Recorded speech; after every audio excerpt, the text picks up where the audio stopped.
Salut tout le monde, aujourd'hui on se retrouve pour une vidéo qui change un petit peu parce que je suis en vacances mais j'avais quand même envie de vous proposer des vidéos. J'ai donc fait une vidéo qui compile mes vidéos TikTok que j'ai trouvées les plus intéressantes à vous partager. Il y a principalement de la vulgarisation mais pas que. Forcément les vidéos seront en format vertical, j'en suis désolé pour ça, je sais que c'est pas ce qu'il y a de plus agréable sur YouTube, mais j'espère que ça vous plaira quand même. Dans cette vidéo, vous l'aurez compris, je vais parler de beaucoup de choses différentes. On va commencer avec les processeurs en format cartouche, c'est quelque chose qui se fait plus de nos jours, ou encore on va parler taux de rafraîchissement et images par seconde sur nos écrans. Je vais parler aussi de la technologie des cœurs CUDA, bref, je vais parler de tout un tas de sujets et j'espère que ça va vraiment vous intéresser. C'est parti. Et si je vous disais que pendant un temps, les processeurs, ça ne ressemblait pas à ça, mais à ça, un processeur en format cartouche. Pendant la deuxième moitié des années 90, on a eu une période où les processeurs étaient en format cartouche, comme celui que je viens de vous montrer. On a eu deux micro-architectures Pentium 3 qui étaient en format cartouche, il y a eu les Catmain comme celui-là, qui est en 450 MHz, et on a aussi eu des Coppermine. Mais il y a aussi eu des processeurs AMD, notamment les AMD K7 qui étaient en format cartouche. Je vous mets quelques images, en fin de compte, ces processeurs-là, ils venaient se mettre sur la carte mère, dans le slow que vous voyez là, ça ressemble un petit peu au port PCI Express que l'on peut avoir de nos jours, sauf qu'en fin de compte, c'est un slow pour mettre le processeur. Et si je démonte le radiateur, comme vous le voyez là, vous avez un PCB qui est équipé du processeur et de deux puces qui sont, je suppose, la mémoire cache. D'ailleurs, je profite de l'avoir démonté pour changer la pâte thermique. Je sais pas vraiment ce qui a poussé à utiliser ce genre de format pour les processeurs parce que je pense que ça a été arrêté pour des raisons assez évidentes. C'est le manque de place pour pouvoir mettre un bon radiateur pour refroidir le processeur. Et je pense que c'est ça qui a poussé à partir des Pentium 3 tués à latin de repasser sur un format plus classique de processeur. En tout cas, je voulais partager ça avec vous parce que c'est vraiment une des bizarreries qu'on a eu dans le hardware et moi j'adore les processeurs cartouches, je trouve ça délicieusement rétro et c'est sûrement quelque chose qu'on ne verra plus jamais.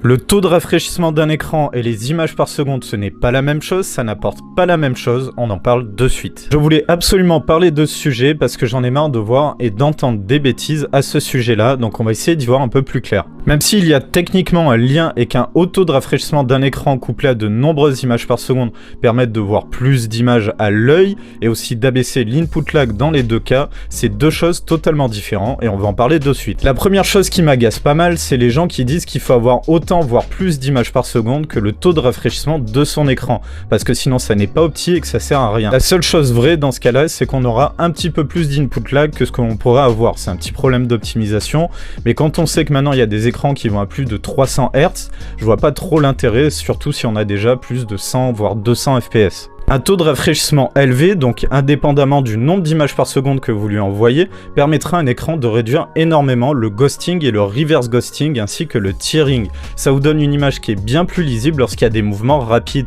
C'est là que c'est intéressant justement, en dehors de l'input lag dont j'ai déjà parlé. Autre cas qui me fatigue un petit peu, c'est quand on est dans le cas inverse finalement, c'est quand on a plus d'images par seconde que le taux de rafraîchissement de l'écran. Parce que dans ce cas-là, on abaisse encore l'input lag, même si c'est un peu moins efficace que si on avait un taux de rafraîchissement élevé, il y a une partie de l'input lag qui vient de votre PC. Donc le fait d'avoir plus d'images par seconde que ce que peut afficher votre écran, et ben ça abaisse là aussi l'input lag. Mais c'est pas tout, ça vous permet aussi d'avoir une machine qui est plus réactive en général. Pour le mot de la fin, je dirais qu'il est un petit peu dommage quand même d'avoir un écran 60 Hz quand on a un PC qui est capable d'envoyer bien plus d'images par seconde. A contrario, je dirais qu'il est pas bien grave d'avoir un PC qui envoie 100 images par seconde alors qu'on a un écran qui peut aller jusqu'à 165 Hz.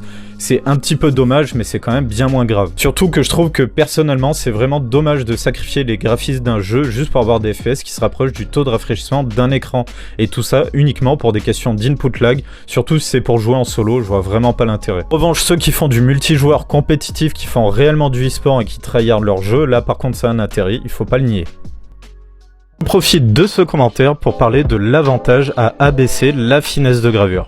Donc non, abaisser la finesse de gravure ne va pas augmenter la chauffe, même au contraire.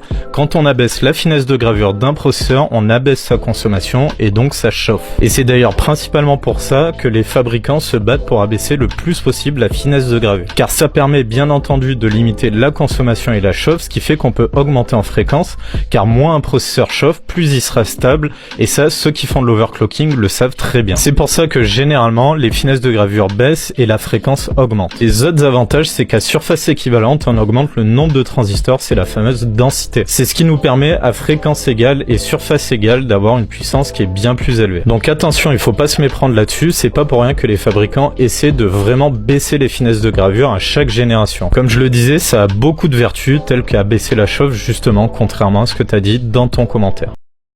C'est une question qui est super intéressante et ça va me permettre de parler du Smart Access Memory d'AMD. Effectivement, quand on a un CPU AMD, il est quand même plus optimisé d'avoir aussi une carte graphique AMD. Ça permet donc de profiter du Smart Access Memory et je vous explique ce que c'est. On est sur TikTok, donc je vais faire assez court, mais en gros, le Smart Access Memory, ça permet au CPU d'accéder plus facilement à la VRAM de la carte graphique. Ça permet donc à la VRAM et au CPU de communiquer plus simplement et donc de gagner en performance. Sur son site, AMD nous promet des gains qui sont autour de 16%. En pratique, ça se situe plutôt entre 9 et 10%, ce qui est quand même pas mal du tout. Donc c'est effectivement une optimisation qui est intéressante d'avoir un combo processeur et carte graphique AMD. En tout cas pour les RX 6000 parce que c'est pas le cas pour les cartes plus vieilles. Ça permet d'avoir un gain de performance entre 9 et 10% comme je l'ai dit.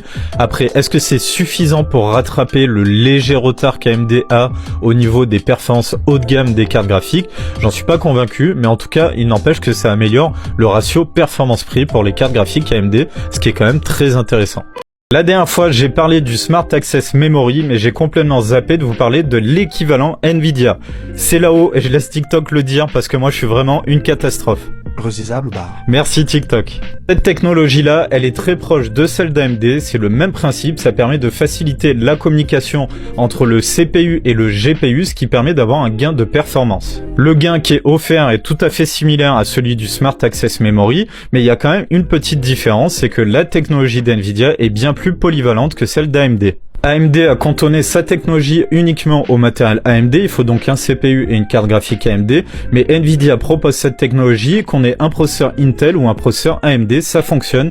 D'ailleurs, regardez ça, je vous mets les compatibilités. Donc comme je le disais, c'est tout à fait similaire, sauf qu'on a une compatibilité en plus. Et si je vous disais que parfois la taille, ça compte. On va parler un petit peu format parce que personne n'en parle, alors que de nos jours, ça peut aller du simple au triple. Le format ou la taille des composants, c'est un paramètre qui est bien trop souvent négligé. Surtout qu'à l'heure actuelle, on est dans une période où, notamment pour les cartes graphiques, on a des composants qui sont de plus en plus gros et de plus en plus longs. Où il y a environ 20 ans, on avait un standard au niveau des cartes graphiques qui était plutôt sur le single slot PCI, et bien de nos jours, on tend de plus en plus vers une standardisation du triple slot. C'est quelque chose qui est vraiment à prendre en compte, et d'ailleurs, je me rappelle que dans les années 2000, quand on a eu les premières cartes graphiques en dual slot, on considérait ça comme un défaut. Plus évident déjà, c'est est-ce que vous avez la place dans votre boîtier, mais pas seulement. Regardez, on a plusieurs formats de cartes mères, hein. Là j'en ai 3, donc il y a le ATX, Micro ATX et Mini ITX. Et si par exemple je mets ma carte mère Asus qui prend 3 slots sur ma carte en Micro ATX,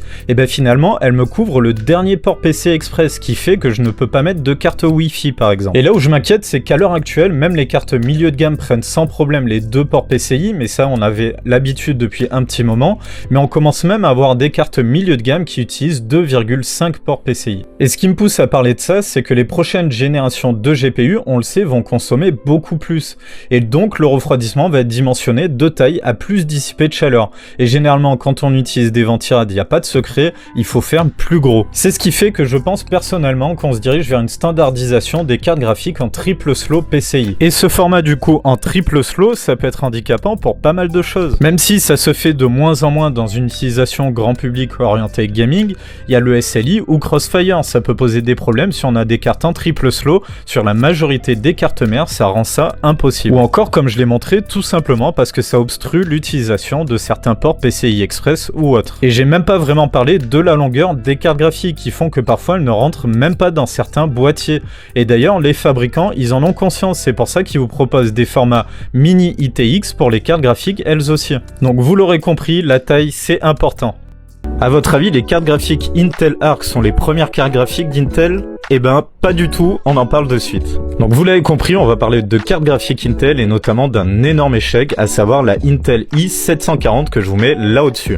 Si tout le monde a oublié cette carte graphique, c'est qu'elle était vraiment médiocre. Face à 3DFX, Nvidia ou ATI, elle était vraiment à la ramasse. Fin de compte, cette carte graphique était assez mal conçue parce qu'elle n'avait pas vraiment de mémoire vidéo dédiée. Elle avait une mémoire dite frame buffer qui sert juste à stocker les images avant de les envoyer à l'écran, mais quand il fallait stocker les textures, elle allait les stocker sur la RAM du processeur, ce qui fait qu'on avait des performances qui étaient plutôt catastrophiques. Le support logiciel, donc les pilotes, était vraiment pas terrible aussi. Il y avait pas mal de problèmes de pilotes, ils ont été beaucoup critiqués.